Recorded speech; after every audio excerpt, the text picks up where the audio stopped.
Biology. तो last time हमने थोड़ा-सा डिस्कशन भी किया हुआ था इस बैच में कि सेल बायोलॉजी में सेल साइकिल कैसे चलती है, राइट? तो सबसे पहले सेल साइकिल पढ़ना ज़रूरी है कि डिवीज़न सेल में कैसे होता है, कैसे नहीं होता। नॉर्मली सेल का स्ट्रक्चर हम सभी पढ़ चुके हैं, क्लास 9th में भी पढ़ चुके हैं, राइट? तो देखिए सबसे पहले देखिए हम लोग बात करते हैं सेल साइकिल के बारे में। सेल साइकिल क्या है? एग्ज़ैक्टली सेल साइकिल है क्या चीज़? फिर देखेंगे सेल डिवीज़न। तो सेल साइकिल और सेल डिवीज़न में क्या डिफरेंस है, जैसे मैंने लास्ट टाइम आपको बताया था। तो सबसे पहले बात करते हैं सेल साइकिल।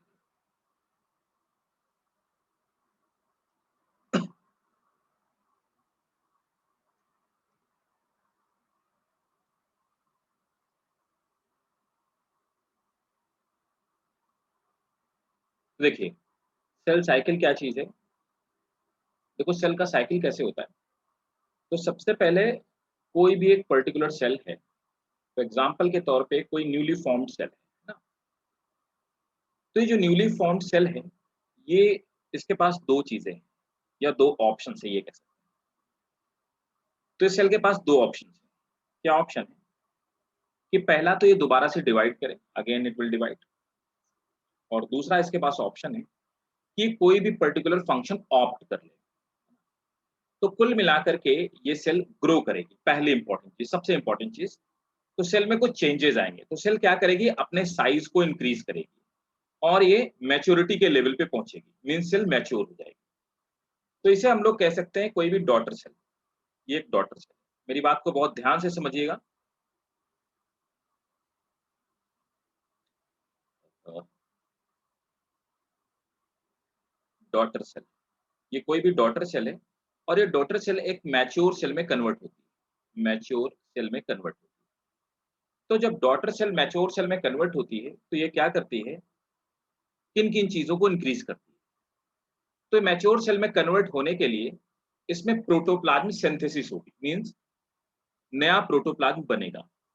तो प्रोटोप्लाज्म सिंथेसिस। दूसरा क्या होगा? और ऑर्गेनेली डेवलप होंगे, बहुत सारे ऑर्गेनेली बनेंगे, है ना? तो ऑर्गेनेली जैसे एक माइटोकॉन्ड्रिया डिवाइड करके 2 माइटोकॉन्ड्रिया में कन्वर्ट हो जाए, क्लोरोप्लास्ट डिवाइड होके 2 क्लोरोप्लास्ट में कन्वर्ट होंगे। सो ऑर्गेनेली विल डेवलप, तो ऑर्गेनेली डेवलप होंगे और दूसरी चीज़ क्या होगी? Genetic material synthesis. तो जेनेटिक मटेरियल बोले तो सीधे-सीधे डीएनए की बात की जाएगी। Genetic material synthesis. तो जेनेटिक मटेरियल की सिंथेसिस होती है। तो एक डॉटर सेल से मैच्योर सेल बनने की जो प्रोसेस होती है, मैक्सिमम टाइम सेल साइकिल का इसी में लगता है। अप्रॉक्सिमेटली 90% जो टाइम सेल साइकिल का होता है, वो इसी प्रोसेस में कंज्यूम हो जाता है, राइट? तो यहाँ पर इस प्रोसेस को कहते हैं क्या है या इस टाइम फेज को क्या कहते हैं? इस टाइम फेज को हम लोग कहते हैं इंटरफेज। तो इंटरफेस क्या होता है? एक नई डॉटर सेल बन के वो मैच्योर डॉटर सेल में कन्वर्ट होती है। इस बीच के गैप को, डिफरेंस को, प्रोसेस को अपन क्या बोलते हैं? हम इसे कहते हैं इंटरफेस। इंटरफेस को शॉर्ट में आप लोग क्या बोलते हो? आई फेज भी कहते हैं। अब देखिए, यहां पर सेल के पास क्या ऑप्शन इसके बाद? इसके बाद सेल के पास 3 ऑप्शंस होते हैं। तो पहला ऑप्शन क्या सेल के पास है? First option. तो फर्स्ट ऑप्शन अगर सेल ऑप्ट करती है, it will differentiate. Differentiate differentiate होने का मतलब क्या होता है? डिफरेंशिएट होने का मीनिंग होता है it will opt a particular function. ये अपना कोई पर्टिकुलर जॉब डिसाइड कर लेगी और वही काम करेगी। It will opt a particular function, a particular function. तो ये अपना कोई भी पर्टिकुलर काम दे लेगी, कोई भी पर्टिकुलर फंक्शन को ऑप्ट कर लेगी। दूसरी चीजें क्या होंगी? तो या तो ये डिफरेंशिएट हो जाएगी, दूसरी चीजें क्या होंगी? It will remain as reserve cell. ठीक है? तो दूसरा इसके पास ऑप्शन है कि ये क्या करेगी? डिवाइड होके मैच्योर हो जाएगी, डिफरेंशिएट नहीं होगी। दोबारा से ये डिवाइड हो भी सकती है और जब तक जरूरत नहीं पड़ेगी तब तक इसी स्टेज में पॉज कंडीशन में बनी रहेगी। तो ये रिजर्व सेल होती है, राइट? तीसरी चीज क्या होती है? थर्ड इसके पास ऑप्शन क्या होता है? तो हर सेल के पास मैच्योर होने के बाद 3 चॉइसेस होती हैं। मतलब इंटरफेस को क्रॉस करने के बाद हर सेल के पास 3 चॉइसेस होती है ना, इट विल अगेन डिवाइड।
अच्छा, one more thing, I want to know, क्या किसी को ये कंफ्यूजन है कि स्टार्टिंग से सेल बायोलॉजी नहीं हो रही है? If somebody have this confusion please ask. देखिए, हाँ जी, तो मैंने आपको लास्ट क्लास में ही बताया हुआ था कि हम लोग कैसे पढ़ने वाले हैं। इसके पहले जो इस बैच के बच्चे हैं, एटलीस्ट उन्हें तो कंफ्यूजन नहीं होना चाहिए। लास्ट क्लास भी मैंने आपको ये बताया हुआ था कि सबसे पहले हम लोग सेल साइकिल पढ़ेंगे। मैं फिर से बता देता हूँ, सबसे पहले हम लोग सेल साइकिल पढ़ेंगे, फिर हम लोग सेल स्ट्रक्चर पढ़ेंगे, सेल स्ट्रक्चर, और फिर हम लोग बायोमोलिक्यूल पढ़ेंगे। एक्चुअल में सेल, एक्चुअल में यही सीक्वेंस है और यही पैटर्न है। आप मास्टर्स तक भी अगर देखेंगे तो यही पैटर्न होता है। सबसे पहले हम लोग ये पढ़ते हैं कि मियोसिस माइटोसिस क्या होती है और डिवीजन कैसे होता है। मियोसिस माइटोसिस का सेल स्ट्रक्चर से कोई लेना देना नहीं, लेकिन जब आप ये पढ़ लेते हैं कि मियोसिस माइटोसिस कैसे होती है, तब आपको सेल बायोलॉजी और बेहतर ढंग से समझ में आती है, राइट। तो हमारा जो पढ़ने का पैटर्न होगा, एक ये सीक्वेंस जो बायोलॉजी का सीक्वेंस है उसके अकॉर्डिंग हम लोग पढ़ने वाले हैं। तो सबसे पहले मैं आपको बताऊंगा सेल साइकिल। सेल साइकिल बोले तो मियोसिस, माइटोसिस और इंटरफेस। दूसरे नंबर पर सेल स्ट्रक्चर, सेल और सेल के जितने भी ऑर्गेनेली हैं, आपने 9th में पढ़ रखा होगा ऑलरेडी। मुझे नहीं लगता कि उसमें कुछ बहुत ज्यादा पढ़ने के लिए है, स्टिल वहां पे कुछ चीजें होंगी जो आपको एक्स्ट्रा मिलने वाली। तीसरा हमारा जो चैप्टर होगा वो बायोमोलिक्यूल होगा। आपके एनसीईआरटी का क्या सीक्वेंस है मैं बताता हूँ। एनसीईआरटी का सीक्वेंस क्या है कि पहला ये दे रखा है, फिर दूसरा ये दे रखा है, तीसरा ये दे रखा है। ठीक है, अभी किसी को कोई डाउट? ठीक है, तो देखिए मैं आपको उसी पैटर्न के अकॉर्डिंग पढ़ा रहा हूं जो पैटर्न एक्चुअली प्रेस्क्राइब होना चाहिए, राइट। और तीसरी इंपॉर्टेंट चीज मैं आपको एक और बता देता हूं, अगर आप एनसीईआरटी के अकॉर्डिंग ही पढ़ना चाहते हैं, देखिए मेरी बात को समझिए। If you have doubt then I need to clear it. अब देखिए, आपके सेकंड यूनिट में दिया गया है क्या? एनाटॉमी, है ना। एनाटॉमी आपकी दे रखी है किसकी? Anatomy of flowering plant, structure organization of animal. तो 6 और 7 चैप्टर जो आपके एनसीईआरटी में दे रखा है, let me make it clear, more clear. 6 और 7 चैप्टर जो आपके एनसीईआरटी में दे रखा है, ये क्या है? एनाटॉमी है। तो एनाटॉमी में सबसे पहला एनाटॉमी किसकी है? प्लांट की एनाटॉमी। उसके बाद किसकी एनाटॉमी है? एनिमल की एनाटॉमी। तो जिस चैप्टर का नाम यहाँ पे दे रखा है स्ट्रक्चरल ऑर्गेनाइजेशन इन एनिमल्स, वो एनिमल एनाटॉमी है। और ऊपर जो दे रखा है एनाटॉमी ऑफ फ्लावरिंग प्लांट, वो प्लांट एनाटॉमी। अब मुझे आप पहले ये बताओ, सेल पहले आता है कि टिश्यू पहले आता है? बताइए, बड़ी बेसिक सा क्वेश्चन पूछ रहा हूँ। पहले सेल आता है ना, तो कायदे से पहले क्या होना चाहिए? पहले थर्ड यूनिट आनी चाहिए, सेकंड यूनिट आनी चाहिए? सर थर्ड आनी चाहिए। थर्ड आनी चाहिए, राइट। बस वही सीक्वेंस तो मैं फॉलो कर रहा हूं। तो देखिए, आप समझिए क्या मैं आपसे ये कहता हूं कि एपिथेलियल जो सेल होती हैं वो एमाइटोटिकली डिवाइड करती हैं। अब आपको मैंने पहले ये पढ़ा दिया टिश्यू सिस्टम, अब आपको समझ ही नहीं आ रहा है एमाइटोटिकली क्या होता है। आप देखिए अपनी एनसीईआरटी में जाइए, अपनी हेल्पिंग बुक में जाइए, वहां पर दिया हुआ है कि न्यूरॉन्स जो होते हैं, आप देखिए एनिमल टिश्यू में दिया हुआ न्यूरॉन्स जो होते हैं वो आपके सेल साइकिल के G0 फेज में हमेशा रहते हैं और वो हमेशा इंटरफेस से आगे बढ़ ही नहीं पाते। अब आप टिश्यू सिस्टम पढ़ रहे हैं, लेकिन भाई साहब आपको पता ही नहीं कि इंटरफेस क्या होती है, आपको पता ही नहीं G0 फेज क्या होती है। और बहुत सारी सेल्स में आप जाइए, आप देखिए प्लांट एनाटॉमी में दे रखा है कि बहुत सारी सेल्स जो होती हैं रूट कैप के पीछे पाई जाती है, क्वीजेंट सेंटर उनको बोलते हैं, वो क्वीजेंट स्टेज में पाई जाती हैं। लेकिन आपको पता ही नहीं कि क्वीजेंट स्टेज होती क्या है। तो सबसे पहले हमें पढ़ना क्या चाहिए? सेल का डिवीजन पढ़ना है, फिर हमें पढ़ना है सेल का स्ट्रक्चर पढ़ना है। तो पहले हमें सेल पढ़ना है, उसके बाद सेल के इंटरनल स्ट्रक्चर पढ़ने हैं, बायोमोलिक्यूल में हम लोग पढ़ेंगे डीएनए किस चीज से मिलकर बना है, प्रोटीन किस चीज से मिलकर बनी है, उसके कंपोनेंट। उसके बाद अपन डिफ्यूज सिस्टम पढ़ेंगे। मॉर्फोलॉजी आप पहले भी पढ़ सकते हैं और बाद में, ठीक है। तो कुल मिलाकर के जो एक्चुअल सीक्वेंस है जिससे आपको ज्यादा बेहतर ढंग से अंडरस्टैंडिंग आपकी बने, उस सीक्वेंस को हम लोग लेकर के चल रहे हैं। ऊपर वाले सीक्वेंस बिल्कुल सही दे रखे थे यहां तक 4 तक। तो पहले हम लोग पढ़ेंगे सेल, तो ये बहुत बड़ा चैप्टर नहीं, सेल साइकिल। उसके बाद मैं आपको पढ़ाने वाला हूं सेल स्ट्रक्चर, और फिर बायोमोलिक्यूल पढ़ाने वाला हूं, ठीक है। और बहुत सारे आप में से कई सारे लोगों ने लास्ट टाइम रिक्वेस्ट भी की थी कि सेल बायोलॉजी सर बता दीजिए, उससे आपके एग्जाम में भी आने वाला है ना, कई सारे लोग यहाँ पे। यस सर, हमारा भी है।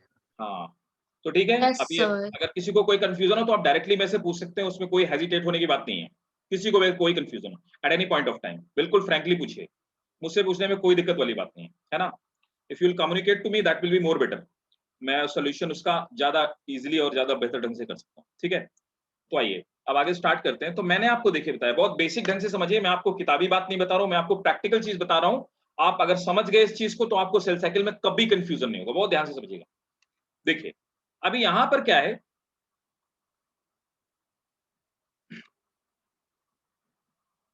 देखिए सेल साइकिल में मैंने आपको बताया कि किसी भी सेल को आई फेज से निकल करके, मतलब उसको मैच्योर होने के बाद उसके पास 3 चॉइसेस होती है। पहली चॉइस क्या होती है कि सेल डिफरेंशिएट हो जाए, है ना। दूसरी चॉइस क्या होती है कि it will remain as reserve cell, है ना। और थर्ड चॉइस क्या होती है, थर्ड चॉइस क्या होती है, थर्ड चॉइस आपके सेल के पास ये होती है, it will again enter into cell cycle, ठीक है। अभी कौन डिसाइड करेगा कि सेल को कौन सी चॉइस लेनी है? It is all genetically controlled. Cell को पहले से ही जेनेटिकली ऐसे कंट्रोल किया जाता है, और सेल को पहले से ही ये प्रोग्राम्ड होती है कि सेल को कहां पे जाना है, राइट। तो कोई भी सेल डिवाइड होती है तो उसको 3 चीजें, 3 उसके पास ऑप्शन होते हैं, राइट। वो रिजर्व सेल के फॉर्म में रह सकती है, हम लोग पढ़ेंगे जब टिश्यू पढ़ेंगे तो आपको समझ में आएगा कौन कौन सी सेल होती है जो रिजर्व सेल के फॉर्म में रह सकती है। तीसरी चॉइस होती है कि ये सेल साइकिल में एंटर कर जाएगी। तो सेल साइकिल में एंटर करने का मतलब क्या होता है, इट विल डिवाइड अगेन, है ना। अब ये 2 तरह से डिवाइड कर सकती है, अब आप समझिए, यहां पे 2 तरह से डिवाइड कर सकती है, इसके पास 2 चॉइसेस,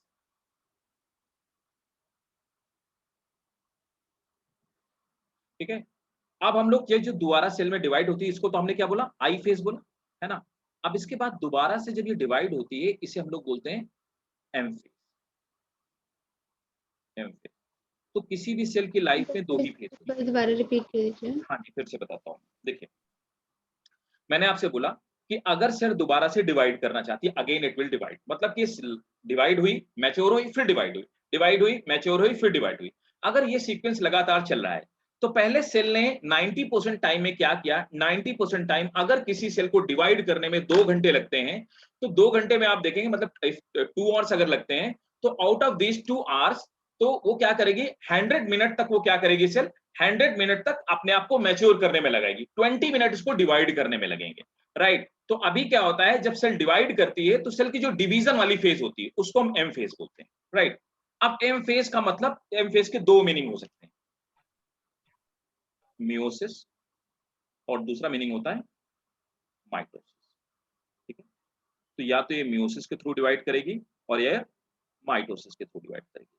और मियोसिस या माइटोसिस होने के बाद फिर से क्या होगा, एक डॉटर सेल का फॉर्मेशन होगा, फिर वो डॉटर सेल इंटरफेज में एंटर करेगी, मैच्योर होगी, फिर उसके पास 3 चॉइसेस होंगी, या तो वो डिफरेंशिएट हो जाएगी, या वो रिजर्व सेल के फॉर्म में रहेगी, या वो फिर से डिवाइड करेगी।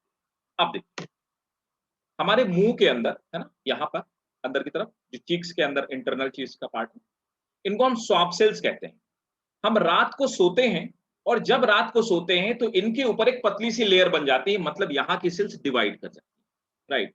सुबह हम उठते हैं तो अपनी टंग से टच करते हैं, हमको लगता है यहाँ पे कुछ गंदगी या कुछ गंदी चीज एक्यूमुलेट हो गई। एक्चुअली वो क्या है, वो गंदगी या कोई खराब चीज नहीं है, वो हमारे सेल्स की एक लेयर है जो डिवाइड कर गई है, एपिथेलियल लेयर। तो इसका मतलब क्या हुआ, वहां की सेल्स डिवाइड कर गई, राइट। तो लगातार बहुत सारी ऐसी सेल्स है हमारी बॉडी में जो कंटिन्यूअसली डिवाइड कर रहे हैं। एग्जाम्पल के तौर पर हमारी RBC, WBC, platelets, they are continuously dividing, divide हुई, मैच्योर हुई, फिर डिवाइड हुई, डिवाइड हुई, मैच्योर हुई, फिर डिवाइड हुई, तो इस तरह से लगातार डिवाइड, राइट। किसी को बताइए, किसी इस बात पे कोई कंफ्यूजन किसी को? सर चीक सेल्स आपने बताया था पर्टिकुलर चीक मतलब सेल थी, सर वो क्या थी? उनको स्वैप सेल्स कहते हैं एक्चुअली। जब भी डीएनए फिंगरप्रिंटिंग की जाती है स्वैप सेल्स कहते हैं। किसी भी बंदे का डीएनए फिंगरप्रिंटिंग किया जाता है तो हम उन सेल्स को ही लेते हैं, स्वैप सेल्स को लिया जाता है, उनसे फ्रेश डीएनए निकलता है, राइट। डीएनए फिंगरप्रिंटिंग में इसको बहुत यूज किया जाता है। ओके, तो सबको समझ में आ गया हो, है ना? चलो अब थोड़ा सा बताऊंगा मियोसिस माइटोसिस क्या, ठीक है। इसको आप नोट करते जाइएगा, आपको ये किसी बुक में नहीं मिलने वाला, लेकिन ये आपको कॉन्सेप्चुअल जो बिल्डअप है, जो आपका कॉन्सेप्चुअल बेस है, उसको बिल्ड करने में हेल्प करेगी। Excuse me sir. हाँ जी बेटा बोलो। सर आपने डिफरेंशिएट वाला पॉइंट बताया सर, एक बार फिर से बताना। देखो डिफरेंशिएट वाला पॉइंट मेरे बात को समझना ध्यान से, है ना? सर देखो अभी क्या हुआ कि जैसे एग्जांपल के तौर पे हमारी बोन मैरो है ना? तो बोन मैरो में कुछ सेल है वो अनडिफरेंशिएटेड सेल है, वो लगातार डिवाइड करती रहती है। तो बोन मैरो में सेल्स बनी, मैच्योर हुई और दोबारा डिवाइड कर गई। तो अब क्या होता है, दो तरह से डिवीजन। बोन मैरो में एक सेल डिवाइड होकर दो सेल में कन्वर्ट हो गई। मैं आपको एग्जांपल के साथ समझाता हूँ। अभी क्या हुआ, एग्जांपल है, इसे नोट करने की जरूरत नहीं है। तो एग्जांपल के तौर पे हमारे बोन मैरो में स्टेम सेल्स पाई जाती है। ये सब चीजें हम लोग पढ़ेंगे टिश्यू वगैरह में। तो बोन मैरो में जो सेल्स पाई जाती है उनको हम स्टेम सेल्स कहते हैं। स्टेम सेल एक अनडिफरेंशिएटेड सेल, तो स्टेम सेल क्या होगी, मैच्योर होगी। तो स्टेम सेल, एक न्यू स्टेम सेल जब मैच्योर होती है तो यहाँ पे बीच वाली फेज को हमने क्या बोला, आई फेज। मतलब क्या किया होगा, इसने प्रोटोप्लाज्म एक्यूमुलेट किया होगा, इसने फिर क्या होगा, क्या किया होगा, तो one stem cell, there is one stem cell and it divides. अब क्या हुआ, मैच्योर हो गई। मैच्योर होने के बाद अब क्या करेगी, ये डिवाइड करेगी, है ना, इट विल डिवाइड। तो डिवाइड का क्या मतलब हुआ, ये एम फेज में एंटर करेगी, मियोसिस कर सकती है, माइटोसिस। अब यहाँ पे क्या हुआ, एक सेल डिवाइड होकर के दो सेल में कन्वर्ट हो, दो सेल में। आप समझिए मेरी बात को, ऐसा ही होता है, ये मैं आपको प्रैक्टिकल एग्जांपल बता रहा हूँ, लाइव एग्जांपल बता रहा हूँ, ऐसा ही हमारे बॉडी में चलता रहता है। अभी क्या हुआ, इनमें से दो सेल्स बनी, तो एक एक सेल डिवाइड होकर के दो डॉटर में, तो एक डॉटर सेल ये बन गई और दूसरी डॉटर सेल ये बन गई। ये जो डॉटर सेल है ये क्या बन गई, ये स्टेम सेल ही बनी रही, ठीक है। तो डॉटर स्टेम सेल है और ये फिर क्या होगी, फिर से आई फेज में जाएगी, फिर डिवाइड करेगी। दूसरी वाली जो सेल होती है ये डिफरेंशिएट होगी, इसने एक पर्टिकुलर, ये सेल साइकिल से बाहर आ गई, इसने एक पर्टिकुलर अपना जॉब डिसाइड कर लिया और ये क्या बन गई, ये आरबीसी बन गई, ठीक है। अब क्या होगी, अब क्या हुआ, ये आरबीसी बन गई, आरबीसी के फॉर्म में बनी रहेगी, 120 डेज तक सरवाइव करेगी और मर गई। मतलब कि ये बोन मैरो की एक जो सेल थी, स्टेम सेल थी, उससे एक सेल बनी, उसका डिफरेंशिएशन हो गया, उसको कोई जॉब असाइन कर दिया गया, अब वो वही काम करेगी। अब इसमें डिवीजन की जो कैपेसिटी होती है वो क्या हो गई, खत्म, इसमें कोई डिवीजन की capacity. This process is called differentiation. When a cell got particular job or particular function, then this is called differentiation. Clear है? Yes sir. ठीक है। अब देखो, अब जब सेल डिवाइड करती है तो मैंने आपको बताया कि दो चीजें होती हैं, मियोसिस और माइटोसिस। तो अभी क्या है, एक डॉटर सेल है,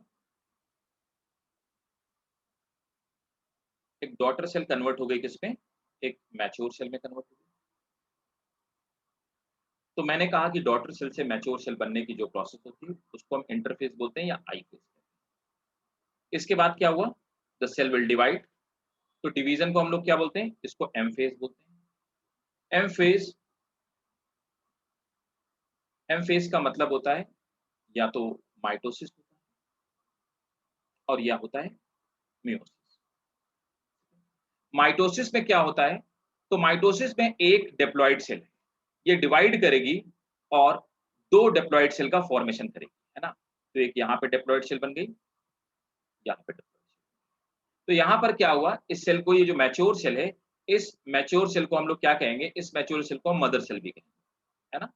तो यहाँ पर एक डिप्लॉइड मदर सेल से दो डिप्लॉइड किसका फॉर्मेशन होता है, डॉटर सेल का फॉर्मेशन।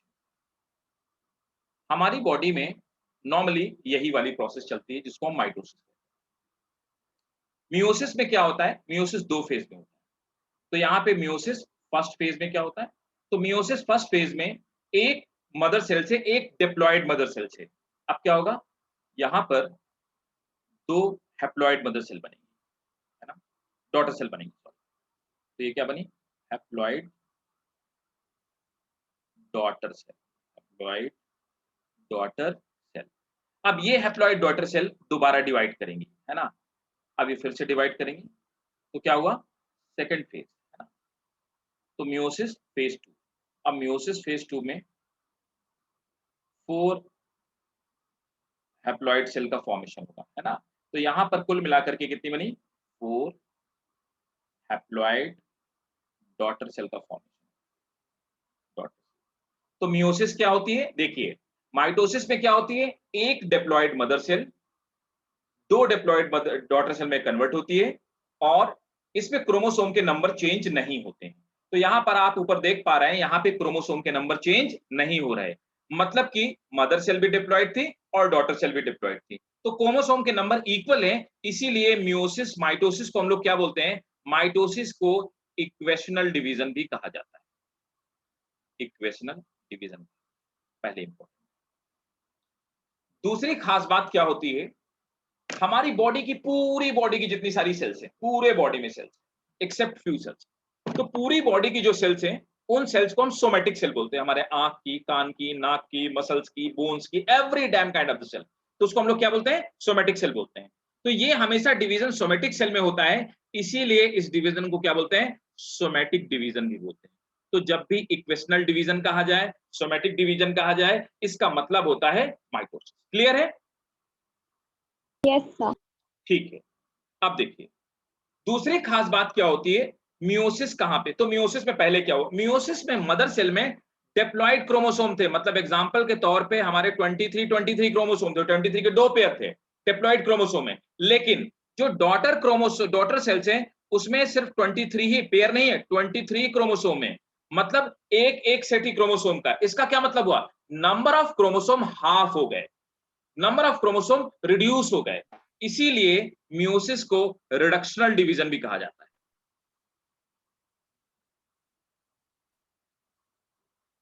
ठीक है, अब देखिए यहां पर क्या होता है, ये होती कहां पे, हमारी बॉडी में एग और स्पर्म का जहां पे फॉर्मेशन होता है, सिर्फ वहीं पे मियोसिस या रिडक्शनल डिवीजन होती है। और ऑलमोस्ट सभी ऑर्गेनिज्म की बॉडी में, ऑलमोस्ट सभी ऑर्गेनिज्म की बॉडी में क्या होता है, मियोसिस कहां पे होती है, जहां पे गैमीट फॉर्मेशन होता है ना। तो इसीलिए इसको क्या कहा जाता है, इसीलिए इसको क्या बोलते हैं, गैमेटिक डिवीजन भी हो जाता है, गैमेटिक डिवीजन। ठीक है, क्लियर है? बताओ भाई, किसी को कोई डाउट कहीं पे? No sir. ठीक है, तो सर एक बार माइटोसिस वापस समझा सकते हैं? हाँ जी बिल्कुल समझा सकते हैं फिर से। देखिए क्या होता है, एक डॉटर सेल थी, है ना, तो डिप्लॉइड डॉटर सेल थी 2n, हमारी बॉडी की कोई सी भी सेल थी, है ना, डिप्लॉइड सेल थी। 2n बोले तो यहाँ पे 23 + 23 46 क्रोमोसोम है, 23 के 2 पेयर है। ये मैच्योर होती है, अपना प्रोटोप्लाज्म बढ़ाती है, डीएनए का कंटेंट बढ़ाती है ना, सेल ऑर्गेनेली बनाती है, तो मैच्योर सेल में कन्वर्ट। अब उसके बाद इसको डिवाइड करना है, मतलब एम फेज में एंटर करना है। तो पहले आ जाते हैं माइटोसिस। माइटोसिस में क्या होता है, ये एक सेल 2 सेल में डिवाइड होती है, लेकिन यहाँ पे मदर सेल में डिप्लॉइड क्रोमोसोम थे और यहाँ पे डॉटर सेल में भी डिप्लॉइड क्रोमोसोम है, मतलब कि मदर सेल के अंदर जितने क्रोमोसोम थे 23 + 23, डॉटर सेल में भी 23 + 23 क्रोमोसोम, है ना, 23 + 23 क्रोमोसोम। तो यहाँ पर एक मदर सेल से 2 डॉटर सेल का फॉर्मेशन होता है और दोनों में नंबर ऑफ क्रोमोसोम इक्वल है, इसीलिए इसको हम इक्वेशनल डिवीजन कहते हैं, इसीलिए इसको हम क्या बोलते हैं, इक्वेशनल डिवीजन कहते हैं। और हमारी पूरी बॉडी में जितनी सेल्स हैं उनको सोमेटिक सेल बोलते हैं और सब में यही डिवीजन होता है, इसीलिए इसको सोमेटिक डिवीजन भी कहा जाता है। क्लियर? मियोसिस पे थैंक यू सर। वेलकम बेटा। मियोसिस पे आ जाते हैं। मियोसिस में क्या होता है, ये होती है कहां पे, हमारी गैमीट फॉर्मेशन में होती है, बॉडी में किसी भी एनिमल में, किसी भी प्लांट में जहां गैमीट का फॉर्मेशन होता है, तो वहां पर क्या होता है, गैमीट फॉर्मेशन के टाइम पे होती है, इसीलिए इसको गैमेटिक डिवीजन भी कहा जाता है ना। और दूसरी बात क्या होती है, ये 2 फेज में होती है। तो मियोसिस में एक मदर सेल डिवाइड हुई, पहले फेज में क्या हुआ, 2 हैप्लॉइड डॉटर सेल में डिवाइड हुई, फिर से 2 हैप्लॉइड डॉटर सेल डिवाइड होती हैं और 23 क्रोमोसोम मतलब हैप्लॉइड क्रोमोसोम की 4 सेल का फॉर्मेशन होता है। तो माइटोसिस में सिर्फ एक मदर सेल से 2 डॉटर सेल बन रही थी, मियोसिस में एक मदर सेल से 4 डॉटर सेल का फॉर्मेशन होता है। ये सभी डॉटर सेल में नंबर ऑफ क्रोमोसोम हाफ होते हैं, मतलब कम हो जाते हैं। तो यहां पर आप देखिए हमारी नॉर्मल सेल में 23 का पेयर होता है, लेकिन एग या स्पर्म में सिर्फ 23 क्रोमोसोम ही पाए जाते हैं। तो यहाँ पे नंबर ऑफ क्रोमोसोम कम हो जाते हैं, इसीलिए इसको हम रिडक्शनल डिवीजन भी कहते हैं। क्लियर है? जी, थैंक यू सर। वेलकम बेटा, वेलकम। अच्छा,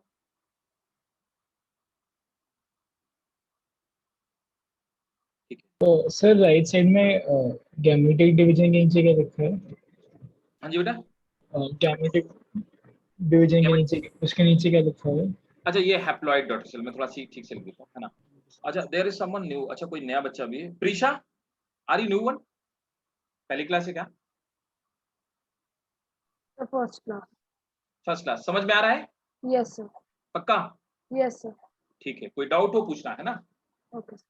ठीक है। और ये जो मैंने आपको ये स्कीमेटिक डायग्राम जो बनाए हैं, आप चाहे इसका स्क्रीनशॉट ले लीजिए और चाहे आप इसको नोट कर लीजिए, जैसा भी आप कंफर्टेबल हो, है ना। तो ये वाला भी कर लीजिए और ये वाला भी। यही पूरा चैप्टर था, आपको समझ में आ गया? तो स्टार्ट किया जाए फिर। Yes sir. ठीक है, किसी को कोई डाउट हो पूछेगा, एकदम फ्रीली पूछेगा, बिंदास होकर के, कोई टेंशन वाली बात नहीं है। आपको दोबारा अगर नहीं समझ में आएगा, मैं दोबारा समझाऊंगा, कोई हेजिटेट करने वाली बात नहीं, एकदम फ्रैंकली। तो सबको समझ में आ गया? ठीक।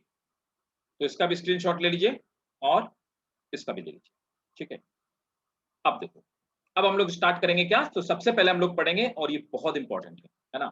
ये आपसे क्वेश्चन नीट में भी पूछे जाएंगे, आप देखिएगा खोल करके क्वेश्चन पेपर, कितने क्वेश्चन नीट में आते हैं। बहुत। आपसे सेल स्ट्रक्चर से कोई क्वेश्चन, हार्डली कोई क्वेश्चन आएगा, बहुत कम क्वेश्चन आते हैं, लेकिन मैक्सिमम क्वेश्चन सेल बायोलॉजी में इसी से आएंगे। और टोटल आपके नीट में जितने भी क्वेश्चन आएंगे, मीन्स अगर हम बात करें 90 क्वेश्चन, जोलॉजी बॉटनी दोनों मिला करके 5 question you will get from cell biology, means इन तीनों चैप्टर से। इसमें से बायोमोलिक्यूल से नीट पे क्वेश्चन आ भी सकता है और नहीं भी आ सकता। कभी कभी एक क्वेश्चन आता है और some time even you won't get any question from here like this chapter. तो ऐसा भी होता है कि आपको कोई क्वेश्चन ना भी मिले, ऐसा भी पॉसिबल है। ठीक है। तो चलिए, अब मैं आपको सबसे पहले हेडिंग डालेंगे, आप क्या, इंटरफेस, है ना।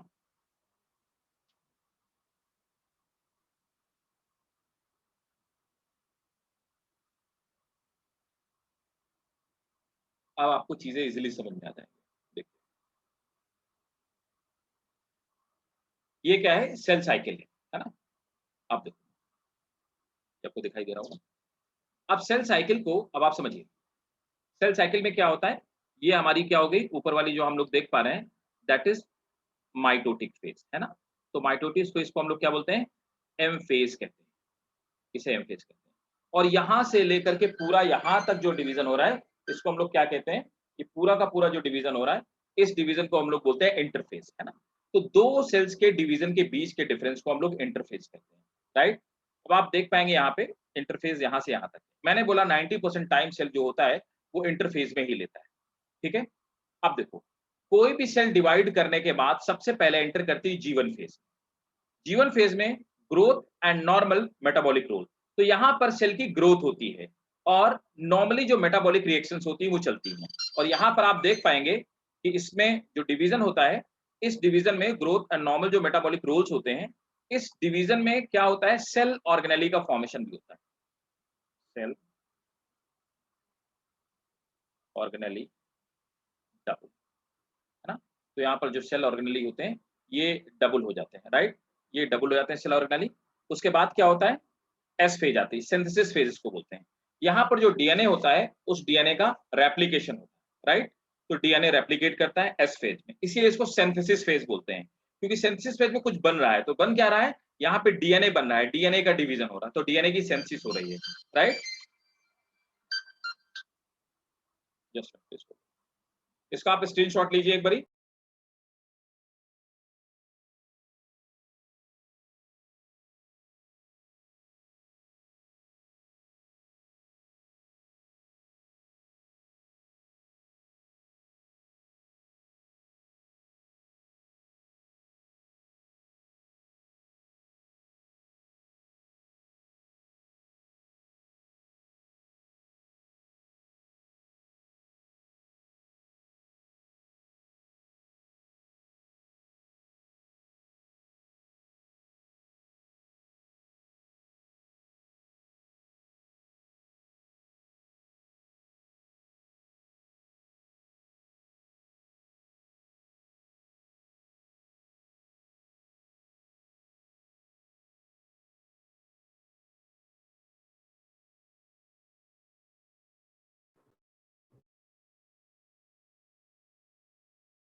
ठीक है, तो देखिए यहाँ पर क्या होगा कि सेल माइटोटिक फेज में जाती है, उसके बाद क्या होता है इसमें ये सेल डिवाइड करती है, डीएनए का रेप्लिकेशन होता है, डीएनए का रेप्लिकेशन होने के बाद सेल जाती है कहाँ पे, G2 फेज में। तो हमने क्या क्या इंटरफेज को फर्दर 3 डिफरेंट फेजेस में डिवाइड किया, G1, S और G2। G1 में क्या होता है, दैट इज ग्रोथ 1 फेज, मतलब फर्स्ट ग्रोथ फेज G1 का ये मतलब होता है, इसीलिए इसका नाम है G1, है ना, ग्रोथ 1 फेज। तो पहली जो ग्रोथ फेज होती है उसमें क्या होता है, सेल ऑर्गेनेली डबल होते हैं, डिवाइड करते हैं, प्रोटोप्लाज्म बनते हैं। उसके बाद में एस फेज का मतलब होता है सिंथेसिस फेज। तो यहाँ पे डीएनए का रेप्लिकेशन होता है और प्रोटीन की सिंथेसिस होती है, इसीलिए हमने इसको क्या बोला, सिंथेसिस फेज। तो प्रोटीन सिंथेसिस होती है। अब देखिए मेरी बात को बहुत ध्यान से समझिएगा, उसके बाद दोबारा फिर से ग्रोथ स्टार्ट होती है। यहाँ पर क्या होता है, डीएनए का जो रेप्लिकेशन होता है वो तो रुक जाता है, लेकिन प्रोटीन सिंथेसिस चलती रहती है, growth and preparation for mitosis. अब यहाँ पे सेल दोबारा से डिवाइड करने के लिए प्रिपेयर करती है। फिर फर्दर जो डिवीजन की फेज है जिसको माइटोटिक फेज बोला, उसको भी फर्दर हमने 4 पार्ट में डिवाइड किया, prophase, metaphase, anaphase and telophase. ठीक है, तो यहां पर हमने फर्दर ये जो दो हमारी फेजेस थी, एम फेज और आई फेज, उनको 2 पार्ट में डिवाइड किया। क्लियर है? Yes sir. यहां पर एक बात और आपको एडिशनली बताऊंगा, यहां पर क्या होता है कि जब भी यहां से G1 फेज से सेल यहां पर जाती है S फेज में, तो G1 और S फेज के बीच में क्या होता है, एक बैरियर है, क्वालिटी कंट्रोल होता है, क्वालिटी चेक होता है कि क्या सेल प्रिपेयर्ड है अगले स्टेप में जाने के लिए। अगर सेल अगले स्टेप में जाने के लिए प्रिपेयर्ड नहीं है तो सेल को यहीं पे रोक दिया जाए। ठीक है, इसको हम बोलते हैं फर्स्ट चेक पॉइंट। ठीक है, पूछा जाता है, नीट का क्वेश्चन है, याद रखिएगा। इसे हम लोग क्या बोलते हैं, इसे बोलते हैं फर्स्ट चेक पॉइंट। ये जो पहला चेक पॉइंट होता है इसे कहते क्या है, इसे हम बोलते हैं G1 S चेक पॉइंट कहते हैं। ठीक है, क्वालिटी चेक हुआ। अब यहां पर क्वालिटी चेक कौन है, तो देखिए यहां पे क्वालिटी चेक करने के लिए कुछ प्रोटीन होती है, उसको क्या बोलते हैं, उस प्रोटीन को बोलते हैं CDK। ठीक है, CDK, है ना। तो इनको बोलते हैं साइक्लिन डिपेंडेंट काइनेज, मैं आपको नोट करवा दूंगा। तो साइक्लिन डिपेंडेंट काइनेज कहा जाता है। तो यहाँ पे CDK एक प्रोटीन होती है, ये चेक करती है, तो इसे क्या बोलते हैं, G1 S चेक पॉइंट बोलते हैं। G1 S चेक पॉइंट, यहाँ पर चेक किया जाता है कि क्या सेल को S फेज में जाना चाहिए या नहीं जाना चाहिए। अगर नहीं जाना चाहिए, सेल प्रिपेयर्ड नहीं, तो उसको रोक दिया जाएगा, और अगर जाना चाहिए तो उसको गो फॉरवर्ड मिल सकता है। ठीक है, अब इसके बाद आप देखेंगे, इसके बाद डीएनए रेप्लिकेशन, है ना। तो डीएनए रेप्लिकेशन हो जाने के बाद अब सेल्स फिर से एंटर कर जाती है कहां पर, G2 फेज में। G2 फेज में एंटर करने के बाद G2 और माइटोटिक M फेज, इन दोनों के बीच में यहां पर एक चेक पॉइंट होता है, इन दोनों के बीच में एक चेक पॉइंट है। अब ये चेक पॉइंट क्या है, यहाँ पे ये सेकंड चेक पॉइंट है। यहाँ पर सेल को चेक किया जाएगा कि क्या सेल फुल्ली प्रिपेयर्ड है डिवाइड करने के लिए। अगर डिवाइड करने के लिए प्रिपेयर्ड है तो उसको ओके कह दिया जाएगा और चेकिंग में गो फॉरवर्ड जाएगी, और अगर वो ओके नहीं है तो उसको यहाँ पर रोक दिया जाएगा। इस दूसरे वाले को हम लोग क्या बोलते हैं, दूसरे चेक पॉइंट को क्या बोलते हैं, G2 M फेज कहते हैं। ठीक है, तो यहाँ पे इसको G2 M फेज बोलते हैं। तो यहाँ पर 2 चेक पॉइंट। क्लियर है सबको? Yes sir. Yes sir. तो यहाँ पर सेल साइकिल में 2 चेक पॉइंट होते हैं। आई फेज को कितने पार्ट में डिवाइड किया जाता है, चलिए अब स्टार्ट करिए। तो अगर आपको समझ में आ गया तो जस्ट नोट डाउन करना है, और यही चीजें हमें एक्सप्लेन करनी है। और सेल साइकिल आपके स्कूल एग्जाम में भी, अगर आपके स्कूल में आ रहा है या आपके सिलेबस में है, इट्स रियली वेरी इंपॉर्टेंट। तो सेल साइकिल में कई बारी अगर आपको 3 मार्कर या 2 मार्कर क्वेश्चन आएगा तो पूछेंगे S फेज क्या होती है, G2 फेज क्या होती है, G1 फेज क्या होती है, वगैरह वगैरह। ठीक है, चलिए नोट कीजिए। Cell cycle, cell cycle is a genetically controlled, cell cycle is genetically controlled series of changes,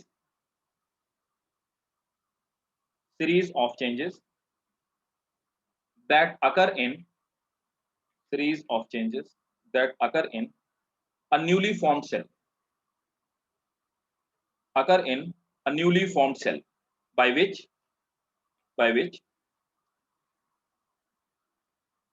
it duplicate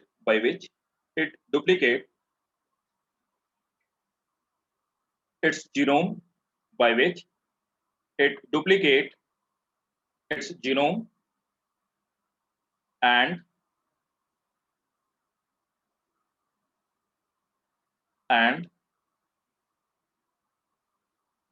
synthesis occurs,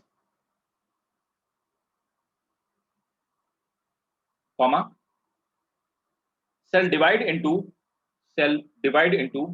two daughter cells. Full stop. All these events occur in a coordinated manner. All these events occur in a coordinated manner.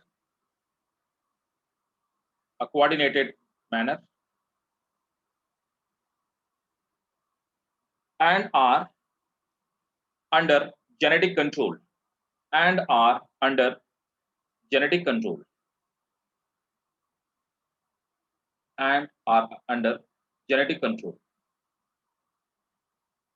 Sir and से पहले क्या है? And are under genetic control. Sir and से पहले All these events occur in a coordinated manner.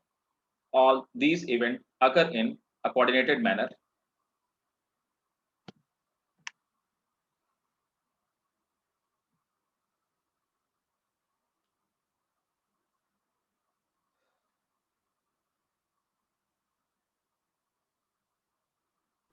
Sir एक तो पहली line वापस बोल दिए एक बार. ठीक है. क्या बोला था मैंने? सेल साइकिल इज, ये वाला ना, cell cycle is a genetically controlled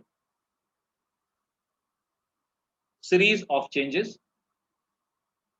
A genetically controlled series of changes that occur in a newly formed cell. Thank note you कर लिया सबने? और सर डुप्लीकेट सेट्स के बाद क्या दो चीजें थी? किसके? By which duplicate sets? Duplicate its genome. Genome means chromosomes. Duplicate its genome.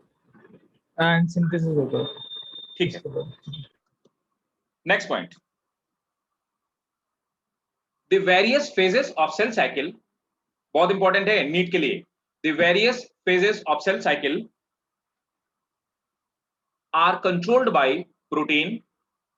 ये पूरी सेल साइकिल को कौन कंट्रोल करता है? The various phases of cell cycle are controlled by a protein.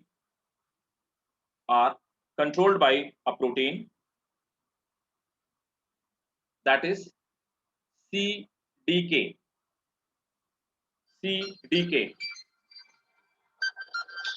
Cyclin dependent kinase. CDK. Cyclin dependent kinase. मैं लिख देता हूँ. Cyclin dependent kinase. Cyclin dependent kinase.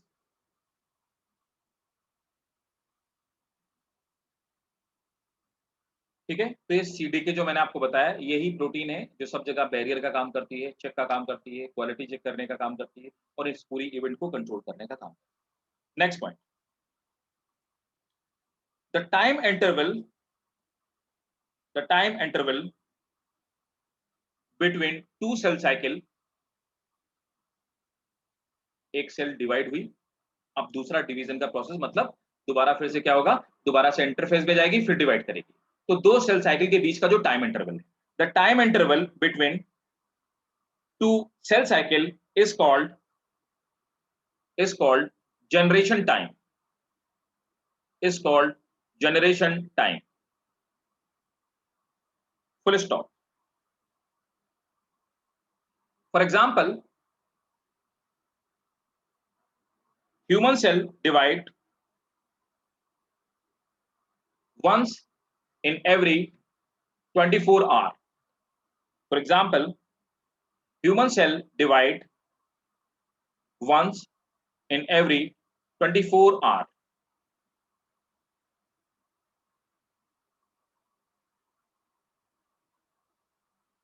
तो देखो यहाँ पे 10 आर की क्या होती है, ये एग्जांपल है, जीवन फेज होगी, है ना.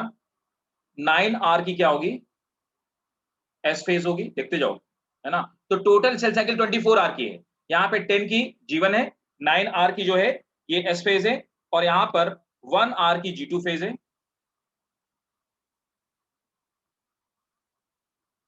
ठीक है। और उसके बाद क्या होता है, यहाँ पे 1R की, सॉरी 4R की G2 फेज होगी, 4R की G2 फेज होगी, और यहाँ पे 1R की क्या होगी, M फेज होगी, है ना। तो यहाँ पे डिवीजन में सिर्फ 1 घंटे लगेगा, राइट। मतलब प्रोफेज, मेटाफेज, एनाफेज, टेलोफेज, इस पूरी प्रोसेस में 1 ही घंटे लगेगा, और बाकी का टोटल जो 23 आवर्स टाइम हुए वो किस पे होगा, इंटरफेस होगा। तो ये वाला जो पूरा टाइमिंग था, है ना, 10R, 9R, 4R, ये क्या था, that was I phase, interface. और ये जो 1 घंटे का था, that was M phase.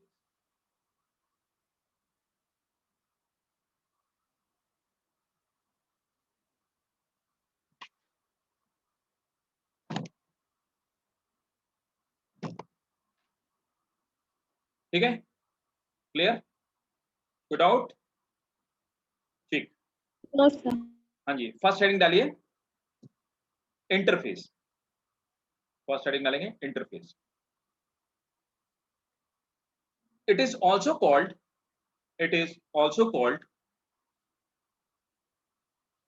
इंटरमाइटोसिस। It is also called intermitosis, मतलब दो माइटोसिस के बीच में, इंटरमाइटोसिस।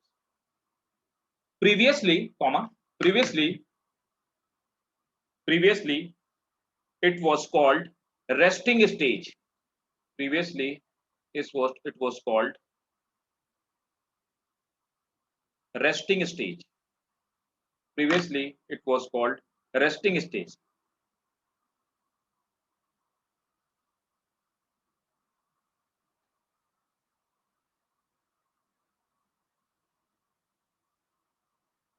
Previously it was called resting stage. ठीक है, full stop. In this phase cell grow in size. In this phase cell grow in size and almost double its content, and almost double its content.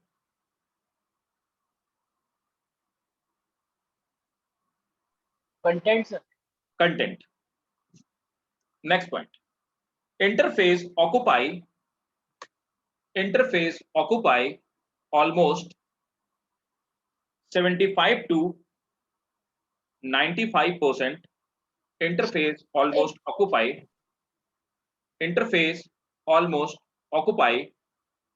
75 to 95% of total time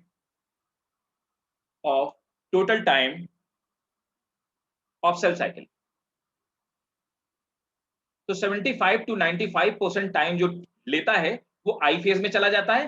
division के लिए बाकी 15 to 5% जो time होता है वो चाहिए होता है। It depend on cell to cell, है ना, किसी को 15% टाइम चाहिए होगा, किसी को 5% ही चाहिए होगा, right. Next point, interface of a dividing cell have 3 stages. Interface of a dividing cell have 3 stages. G one, sir repeat कीजिए सर एक बार। interface of a dividing cell have 3 phases. G1 comma S and G2 phase. G1 comma S and G2 phase. Full stop. अब देखो ऐसे लिखो, मैं diagram यहाँ से ये लिखो कर देता हूँ, ठीक है। तो आप ऐसे लिखेंगे, इंटरफेस तो आपने हेडिंग डाल दिया, तो इंटरफेस में अब आप हेडिंग डालो ए, सब हेडिंग डालो ए। तो ए में आप लिखेंगे जीवन फेज। तो जीवन फेज में जो इवेंट होते हैं वो आप नोट करिएगा, है ना, नोट करिए। G one phase, G one is the longest phase of interphase. G one is the longest phase of interphase. Cell is metabolically active. cell is metabolically active and grows continuously. Cell is metabolically active and grows continuously.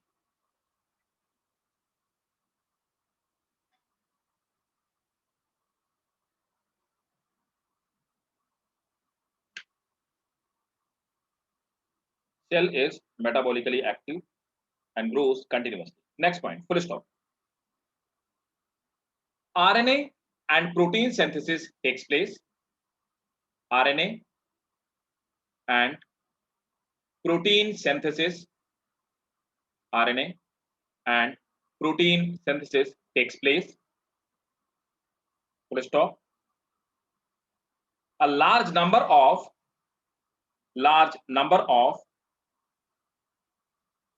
nucleotide,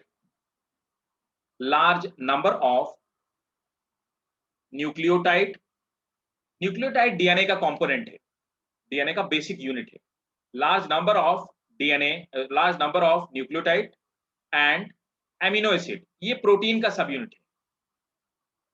amino acid, large number of nucleotide and amino acid are synthesized. Next point, duration of G1 phase is variable. Duration of G1 phase is variable.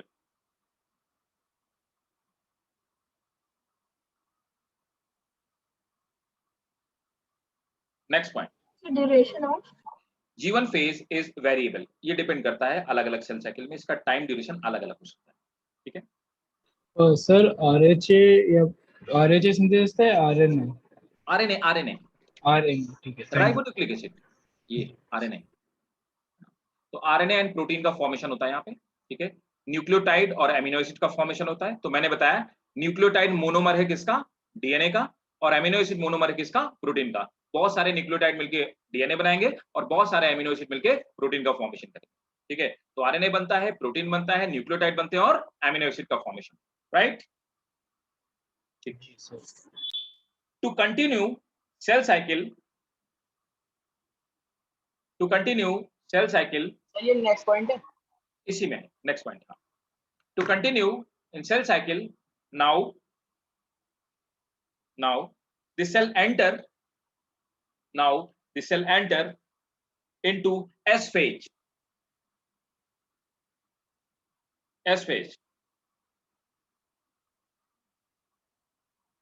The deciding factor, full stop, the deciding factor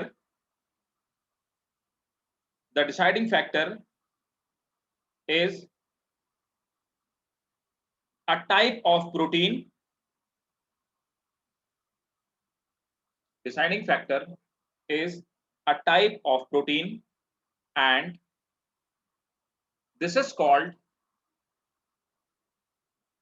G1S checkpoint.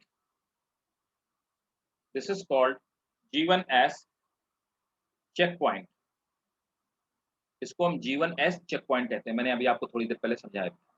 This is called G1S checkpoint. Next heading डालेंगे S phase, तो सब heading डालेंगे next B S phase.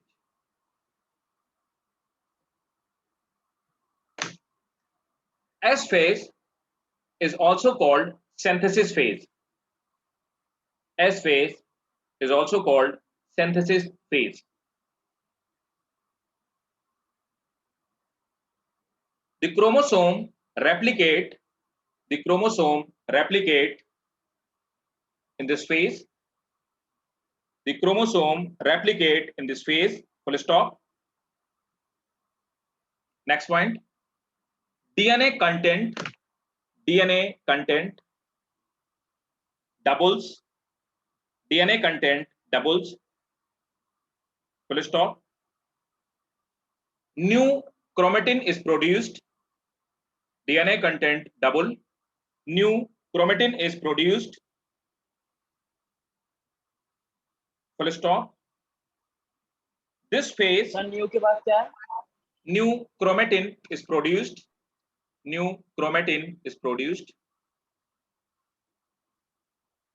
Chromatin मिलकर के chromosome बनाते हैं। New chromatin is produced, full stop. S phase is also called invisible phase. S phase is also called invisible phase.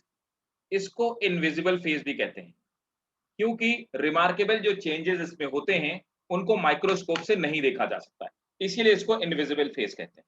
तो sir content doubles के बाद क्या है? न्यू क्रोमेटिन इज प्रोड्यूस्ड के बाद। हाँ, न्यू क्रोमेटिन इज प्रोड्यूस्ड, है ना। एंड नेक्स्ट पॉइंट है this phase is also called invisible phase. Next point G2 phase. Next heading है G2 फेज। तो G2 फेज नेक्स्ट हेडिंग है, नोट करेंगे इसमें क्या क्या होता है, इवेंट लिख लेते हैं। इन दिस फेज, ये एम्स में पूछा हुआ क्वेश्चन है जो मैं आपको लिखा रहा हूं point. In this phase DNA synthesis stops, यहां पे डीएनए की सिंथेसिस रुक जाती है। In this phase DNA synthesis stops, underline करेंगे इस पॉइंट को, full stop. Formation stops, DNA synthesis stops, full stop. The formation of RNA and protein, formation of RNA and protein remains continued. Formation of RNA and protein remains continued.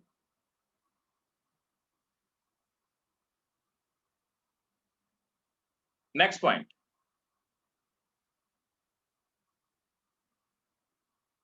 It prepare the cell. It prepare the cell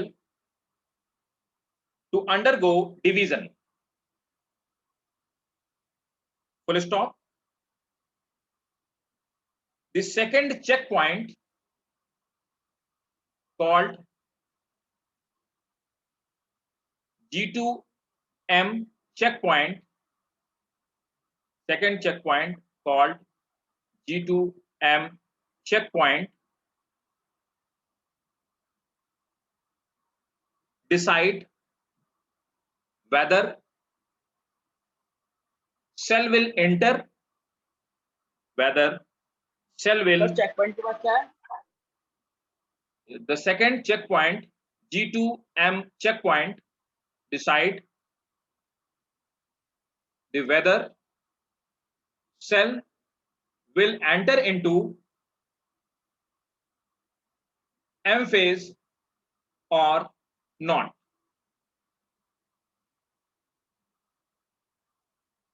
Full stop. The protein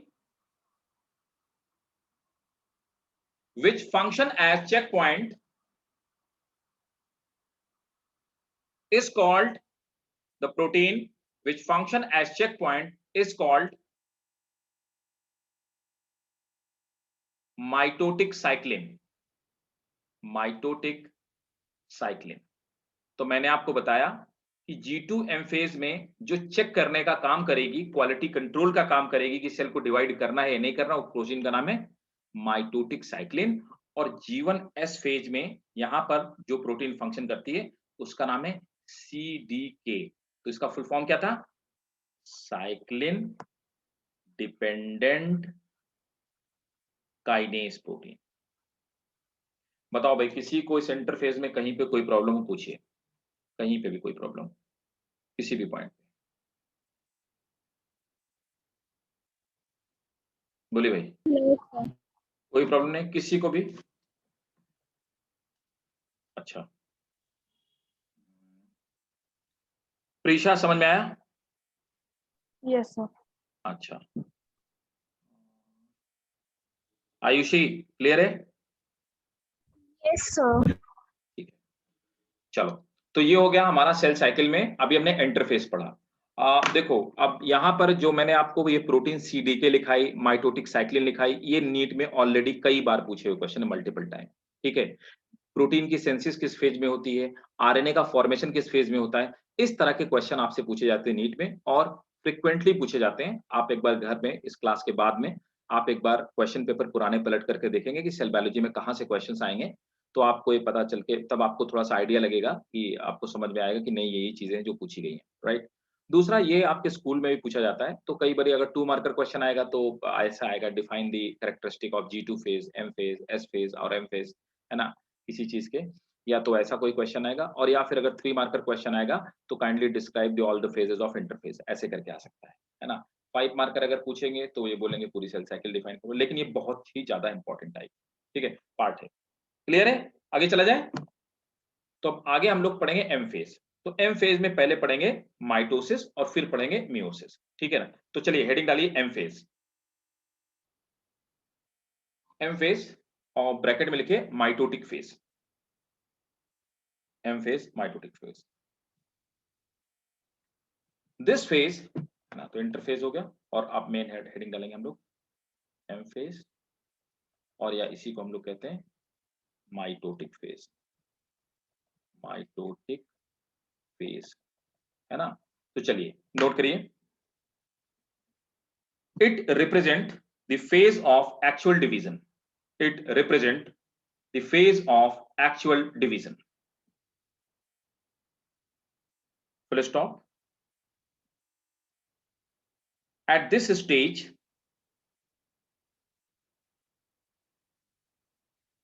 the separation of already duplicated component at this phase, separation of already duplicated component takes place. Separation of already duplicated component takes place. Full stop. It can be further divided into meiosis or mitosis. It can be further divided into meiosis or mitosis. ठीक भाई, clear? अब देखो यहाँ पे अभी हम लोग meiosis mitosis पढ़ेंगे। यहाँ पर मैंने आपसे एक चीज और बताई थी कि यहाँ पर एक चीज और है। तो मैंने बताया कि सेल के पास जैसे सेल यहाँ पर आई, कहाँ पर, अब मैं ये डायग्राम पूरा ये जो लिखा हुआ है इसको रिमूव कर रहा हूँ। अब देखिए, तो मैंने आपको बताया कि जब सेल इंटरफेस क्रॉस कर जाती है, मतलब यहाँ पे इस पॉइंट पे जब पहुंच जाती है, तो मैंने बताया कि सेल के पास 3 चॉइसेस होती हैं। या तो यहाँ पर ये क्या हो जाए, G1 फेज में चली जाए, है ना? सॉरी, ये एंटर, हाँ G1 फेज में चली जाए, एंटर कर जाए, डिवाइड कर जाए, मतलब डिवीजन स्टार्ट कर दे, माइटोटिक एम फेज में चली जाए। दूसरा मैंने बताया था कि सेल के पास दूसरी चॉइस क्या होती है, इसमें डिफरेंशिएशन हो जाए, है ना? ये डिफरेंशिएशन हो जाए, तो सेल डिफरेंशिएट हो जाए, डिफरेंशिएशन, है ना? तो डिफरेंशिएशन हो जाए। तो पहली चॉइस क्या थी जो हमने अभी पढ़ी और जो हम पढ़ने वाले हैं कि सेल डिवाइड करेंगे एम फेज में, मियोसिस करे या माइटोसिस करे। दूसरा क्या होता है, नहीं सेल आगे डिवाइड नहीं करेगी, अब सेल को कोई काम करना है, कोई जॉब ऑप्ट करना है, तो सेल में डिफरेंशिएशन हो गया। तीसरा मैंने बोला था एक तीसरी तरह की सेल होती है, वो सेल क्या होती है, दे आर रिजर्व सेल। तो कई बार क्वेश्चन पूछ लिया था what is G naught phase, है ना? तो हेडिंग डालेंगे, एक छोटी सी हेडिंग डालिए जी नॉट फेज, इसी में एम फेज में G naught phase. This stage is inactivation of cell cycle. Cell divide करना बंद हो गई। This stage is inactivation of cell cycle. Full stop. Cell do not undergo division or differentiation. Cell do not undergo division or differentiation. They function as reserve cell. They function as reserve cell. Full stop. Reserve cell अब जब भी जरूरत पड़ेगी तो ये दोबारा से cell cycle में एंटर कर सकती है। समझिए मेरी बात को, जब भी जरूरत पड़ेगी तो दोबारा से सेल साइकिल में एंटर करके डिवाइड कर सकती हैं। लेकिन ये वाली सेल अब इनकी डेथ इंश्योर है, इनका आखिरी डेस्टिनेशन क्या है, डेथ। ये सेल्स कभी भी दोबारा से सेल साइकिल में एंटर नहीं कर सकती हैं। ठीक है, तो ये तो लगातार सेल साइकिल में एंटर कर रही हैं, ये दोबारा सेल साइकिल में एंटर नहीं कर सकती। रिजर्व सेल रिजर्व कंडीशन में पड़ी रहती हैं, जब भी कभी रिक्वायरमेंट होती है तो सेल साइकिल में एंटर कर सकती हैं। तो नोट करेंगे, the cells function as reserve cell which can join cell cycle. Cell function as a reserve cell which can join cell cycle at any point of time. Full stop.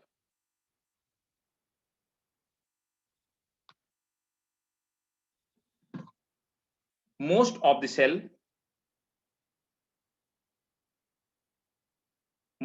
cells leave G1 phase in midway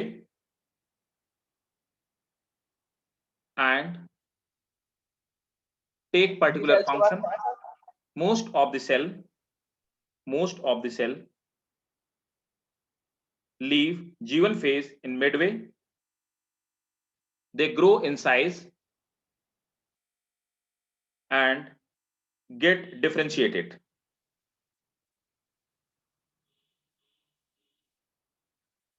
That is, they opt a particular function.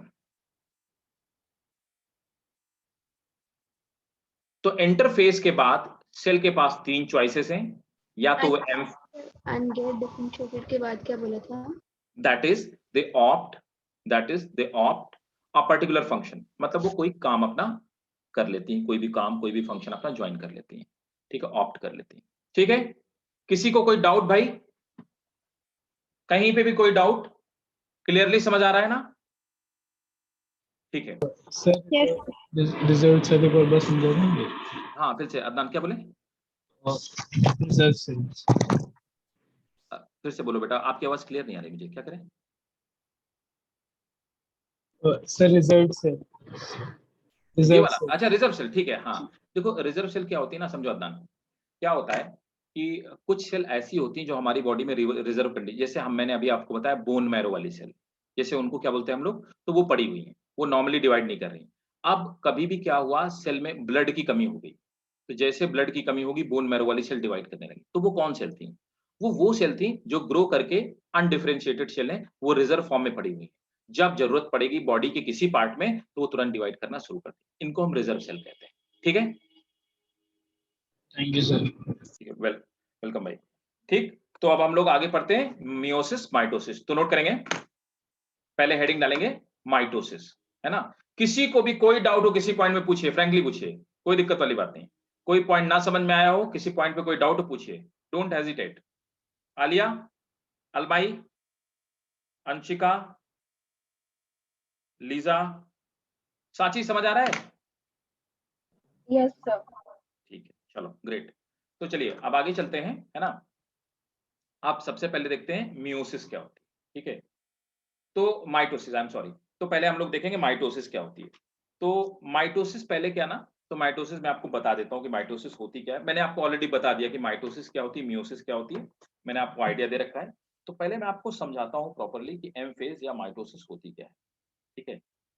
तो मैं आपको एक video दिखाता हूँ, है ना, एक animation दिखाता हूँ, उससे आपको क्लियर हो जाएगा कि मियोसिस होती क्या है ना, सेल कैसे कैसे डिवाइड करती है, ठीक है। तो ये भी दिखाता हूँ और आपको फिर उसके बाद फिर आप डायग्राम से समझ जाएंगे कि कैसे कैसे डिवीजन होता है।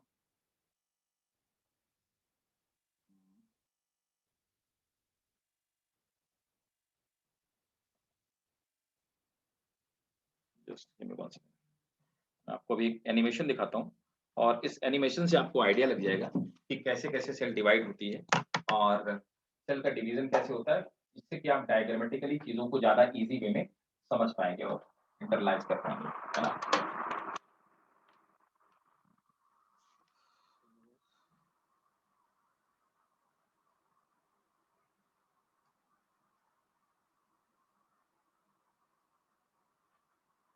देखिए आप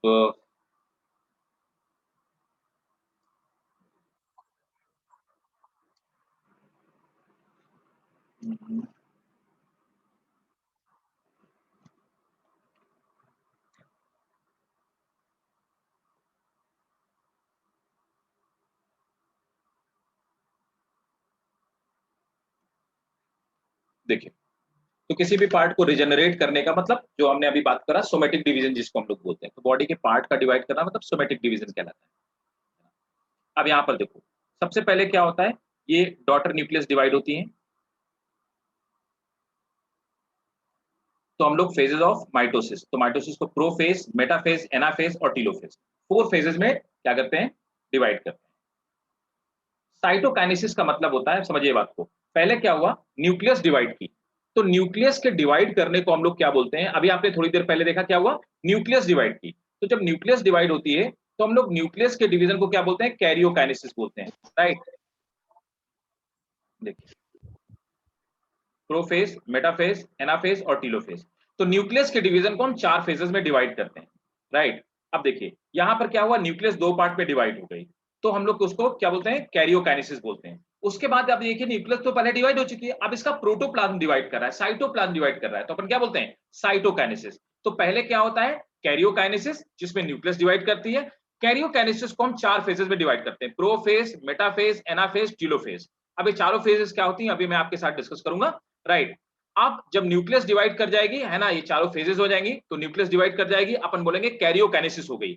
न्यूक्लियस डिवाइड करने के बाद सेल का प्रोटोप्लाज्म डिवाइड करेगा जिसको हम साइटोकाइनेसिस कहेंगे, ये साइटोकाइनेसिस हो गई।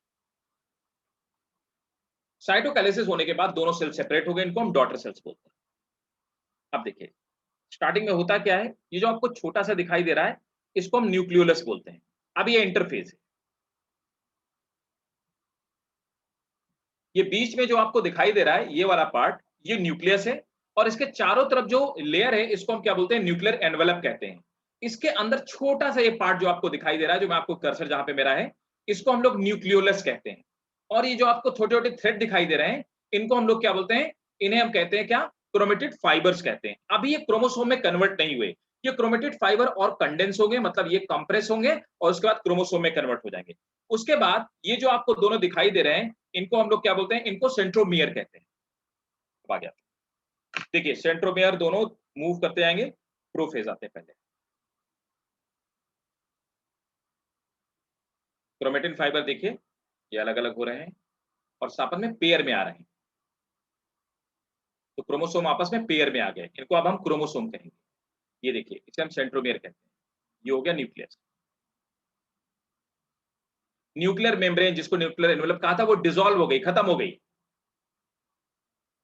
सेंट्रोसोम देखिए मैंने बताया था दोनों सेंट्रोसोम दोनों अपोजिट पोल पे मूव कर गए। अब यहां पर आप देखिए ये सेंट्रोसोम जो है ये ऑपोजिट पोल पे मूव कर गए, और ये क्रोमोसोम जो होते हैं वो बीच में आ गए, मिड में आ गए। ऊपर से आने वाले ये जो स्पिंडल फाइबर हैं ये प्रोटीन से मिलकर बने हैं, इसको ट्यूबुलिन प्रोटीन कहते हैं, उससे मिलकर के बने हुए थे।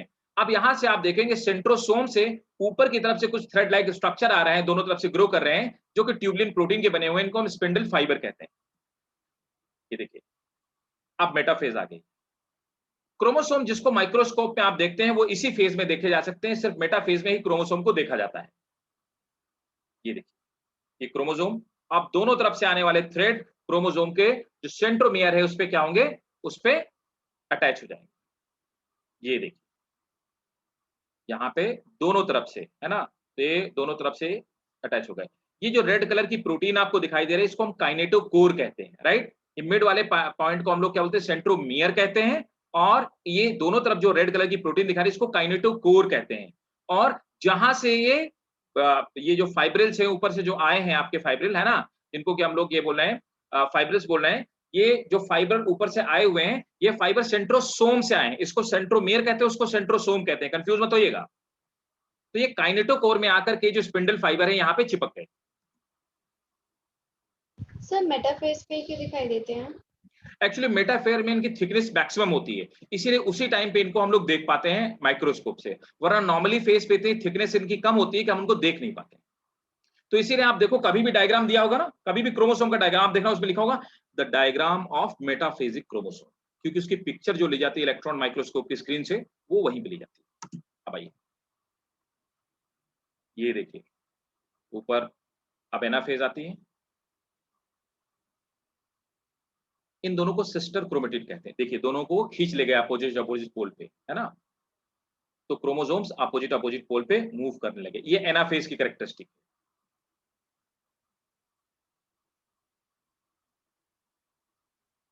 टीलोफेज में दोनों अपोजिट पोल पे पहुंच जाएंगे।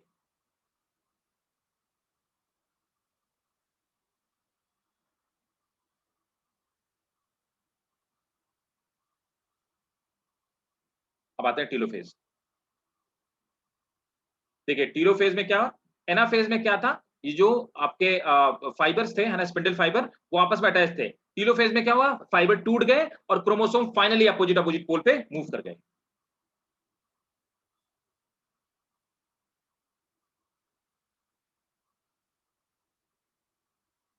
न्यूक्लियर एनवेलप दोबारा से बन गया, दोनों पोल पे न्यूक्लियर एनवेलप का फिर से जो डिसअपियर हो गया था डिवीजन के टाइम पे, वो दोबारा से बन गया। न्यूक्लियोलस गायब हो गया था, देखिए न्यूक्लियोलस दोबारा से बन गया। न्यूक्लियस डिवाइड हो गई, अब अपन क्या बोलेंगे, कैरियोकाइनेसिस। अब साइटोप्लाज्म डिवाइड होगा, जिसको हम लोग क्या बोलेंगे, साइटोकाइनेसिस बोलेंगे।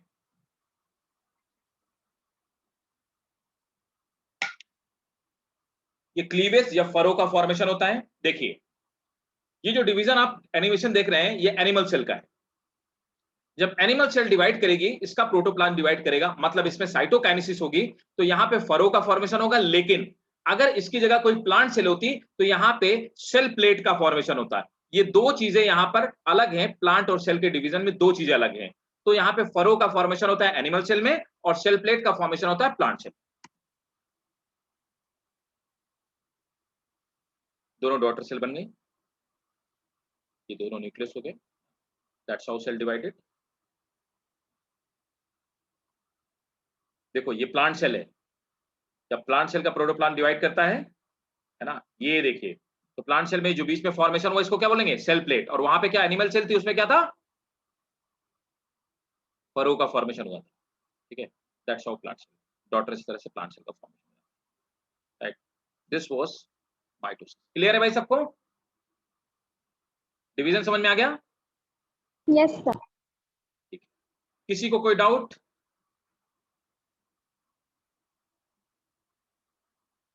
कोई डाउट? राइट, तो ये है। तो चलिए अब हेडिंग डालिए माइटोसिस। तो माइटोसिस का मैं आपको डायग्राम दिखा देता हूँ, जो डायग्राम आप बनाओगे। अब आप एनिमेशन तो बनाओगे नहीं, एनिमेशन तो आपको समझने के लिए था। अब मैं आपको माइटोसिस का डायग्राम दिखाता हूँ, वो आपको ड्रॉ करना है।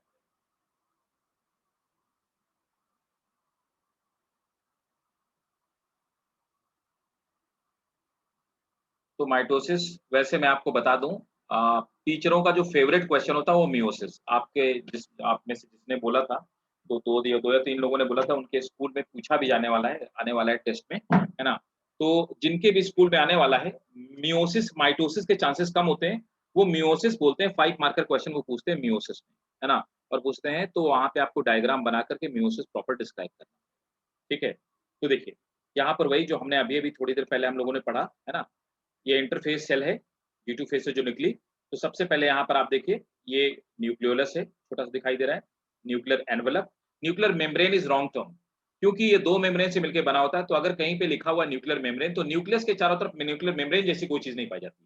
न्यूक्लियस के चारों तरफ जो पाया था उसको न्यूक्लियर एनवेलप कहते हैं। क्यों? क्योंकि वो दो मेम्ब्रेन से बना हुआ स्ट्रक्चर है। So the correct term is nuclear envelope, the wrong term is nuclear membrane. ठीक है, अब देखिए इसके अंदर क्रोमेटिन फाइबर है, जो कि आपको दिखाई नहीं दे रहा है ना, और ये न्यूक्लियर एनवेलप हो गया। अब देखिए यहाँ पर क्या है, अब आप यहाँ पर देखें, स्पिंडल का फॉर्मेशन स्टार्ट हो गया। कहाँ पे? प्रोफेज में स्पिंडल का फॉर्मेशन स्टार्ट हो जाता है, और सेंट्रोसोम दोनों अपोजिट डायरेक्शन में जाने लगते हैं।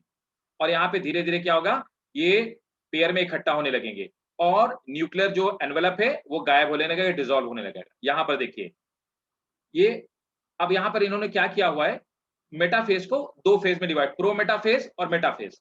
तो प्रो मेटाफेज में क्या होता है, काइनेटोकोर, ठीक है ना। ये जो काइनेटोकोर होते हैं, यहाँ काइनेटोकोर का फॉर्मेशन हो जाता है। और यहाँ पे आप देख पा रहे होंगे कि ये जो स्पिंडल फाइबर है वो स्पिंडल फाइबर बन जाते हैं, है ना। और यहाँ पर क्या होता है, अब आपको बताता हूँ, जो प्रॉपर मेटाफेज है उसमें क्या होता है, ये बीच में आकर के जो क्रोमोसोम्स होते हैं वो अरेंज हो जाते हैं, है ना। ये जो बीच वाला मिड वाला पोजीशन है, ये वाला पॉइंट है, तो हम ये कहते हैं the chromosome get arrange at equatorial plane, equatorial plane. तो इक्विटोरियल प्लेन पे क्रोमोसोम अरेंज हो जाते हैं। और इस स्ट्रक्चर को कहा क्या जाता है, तो कोई भी क्रोमोसोम मेटाफेज में कैसे पता करते हैं, हमेशा मेटाफेजिक प्लेट का फॉर्मेशन होता है। इस स्ट्रक्चर को, जो डायग्राम आपको दिख रहा है, इसी को हम लोग मेटाफेजिक प्लेट भी कहते हैं, मेटाफेजिक प्लेट। तो मेटाफेजिक प्लेट का फॉर्मेशन होता है, स्पिंडल फाइबर काइनेटोकोर के साथ में जुड़ चुके हैं, एनाफेज आ गई। अब आप देखिए यहाँ पे स्पिंडल फाइबर जो जुड़े हुए थे उन्होंने क्रोमोसोम को ऑपोजिट डायरेक्शन में खींचना शुरू कर दिया, है ना, लेकिन still there are some fibres which are attached with the, एक सेंट्रोसोम से दूसरे सेंट्रोसोम के बीच में जो फाइबर है अटैच्ड हैं। उसके बाद आप देखिए टीलोफेज आ गई। टीलोफेज में क्या हुआ, दोनों क्रोमोसोम ऑपोजिट पोल पे मूव कर गए, मूव करने के बाद दोबारा से न्यूक्लियर एनवेलप रीअपीयर हो गया और फिर उसके बाद साइटोप्लाज्म। इसका स्क्रीनशॉट ले लीजिए और आप ये ड्रॉ कर लीजिएगा diagram. It is good diagram और क्लियर भी है। चलो तो हेडिंग डालेंगे mitosis.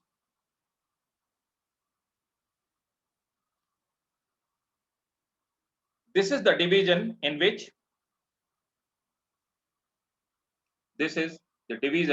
which chromosome replicate and equally distributed chromosome duplicate and equally distributed in both of the cell quantitatively, in both of the cell quantitatively, क्या equally की बात क्या? equally distributed in both of the cell quantitatively and qualitatively. Full stop. This division is also called equational division. This division is also called equational division. This division is also called equational division because the number of chromosome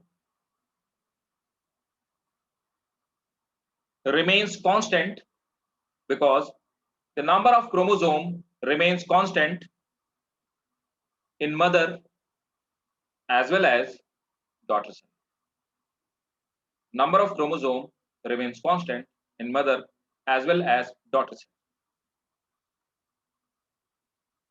Full stop. Next star बना के point लिखेंगे। Mitosis was first observed by Strasburger. तो सबसे पहले mitosis को देखने वाला जो साइंटिस्ट था, his name was Strasburger. The term mitosis was, ये क्वेश्चन पूछा हुआ क्वेश्चन है जो सेकंड में बता रहा हूं। The term mitosis was coined by Fleming. तो सबसे पहले माइटोसिस को जिसने देखा था वो स्ट्रासबर्गर था, और स्ट्रासबर्गर ने प्लांट सेल में देखा था, है ना, और इस टर्म को कॉइन किया था फ्लेमिंग ने, है ना। टर्म के बाद क्या है? The term was coined bye, मतलब गिवन बाय फ्लेमिंग, ये नाम लिखा हुआ है फ्लेमिंग, ठीक है। तो डिस्कवरी स्ट्रासबर्गर ने किया था और टर्म फ्लेमिंग ने दिया था। अब माइटोसिस में, है ना, सबसे पहले आप लोग हेडिंग डालेंगे। अब टाइम हो गया है, ठीक है ना, तो हम लोग नेक्स्ट क्लास में मैं आपको बताऊंगा। आप हेडिंग डालिए और आप मुझे याद दिलाओगे कहाँ तक हमने किया हुआ था। तो हमने पूरा कॉन्सेप्ट पढ़ लिया, पूरा कॉन्सेप्ट समझ गया, फिर से सिर्फ लिखवाना है। लिखवाना क्या है? प्रोफेज, मेटाफेज, है ना, प्रोफेज, मेटाफेज, एनाफेज और टीलोफेज। तो हम लोग माइटोसिस पढ़ रहे थे, आप मुझे प्रॉपर्ली रिमाइंड कराएंगे, ठीक है ना? क्लियर? Yes yes sir. किसी को कोई अभी भी डाउट हो पूछिए, कोई सा भी डाउट, कोई पॉइंट ना समझ में आया हो। Morphology in the flowering plant शुरू किया था, तो सर वो कंटिन्यू कब करेंगे? मॉर्फोलॉजी देखो, अभी हम लोग सेल बायोलॉजी कर लेंगे, उसके बाद हम लोग मॉर्फोलॉजी स्टार्ट करेंगे, ये ऐसा हम लोगों ने सोचा हुआ है, क्योंकि बहुत सारे बच्चों के टेस्ट में भी आ रहा है, जो मतलब ऑलरेडी सब बहुत सारे बच्चे पढ़ रहे हैं। बहुत सारे कई सारे बच्चे हैं जिनके टेस्ट में स्कूल में भी आ रहा है। और दूसरा क्या है कि मेरा जो इंटेंशन है पढ़ाने का, वो ये है कि पहले सेल में पढ़ा दो बच्चों को, उसके बाद हम लोग उस वाली यूनिट में एंटर करें जो यूनिट सेकंड है, जिससे कि टिश्यू सिस्टम ज़्यादा अच्छे से समझाया जा सके, राइट? और बाकी आप लोगों को कहीं पे भी कोई डाउट हो, आप कहीं भी कोई भी क्वेश्चन पूछ सकते हैं, हेल्प ले सकते हैं कहीं पे भी। और किसी को भाई कोई डाउट? हाँ जी, कोई भी डाउट? नहीं डाउट? ठीक है, घर जाके पढ़िएगा। अच्छा एक मिनट, कौन कौन बचा? हाँ बोलो, कौन पूछ रहा है? प्रीशा आप भी बताओ, समझ आया सब कुछ? Yes sir. हाँ कौन पूछ रहा था? सर जो चैप्टर 8 है वो सेल स्ट्रक्चर के अंडर आता है ना, मतलब उसमें सेल स्ट्रक्चर। चैप्टर 8, एक मिनट, मेरे पास एनसीईआरटी भी, मैं एनसीईआरटी चेक कर रहा हूँ। Chapter 8 is the unit of, हाँ, structure of cell. Okay sir. इसके बाद हम लोग वही पढ़ेंगे, स्ट्रक्चर ऑफ सेल। ठीक है, तुम्हारे एग्जाम में क्या आ रहा है? तुम्हारे एग्जाम में सेल साइकिल आ रहा है ना? नो सर, सेल स्ट्रक्चर आ रहा है। स्ट्रक्चर ऑफ सेल आ रहा है? अच्छा यस कोई बात नहीं, हो जाएगा। वैसे कब है? 28 को है ना? कब है? 28 यस 26। 26 हो जाएगा, तब तक हो जाएगा। तब तक तो अपन कर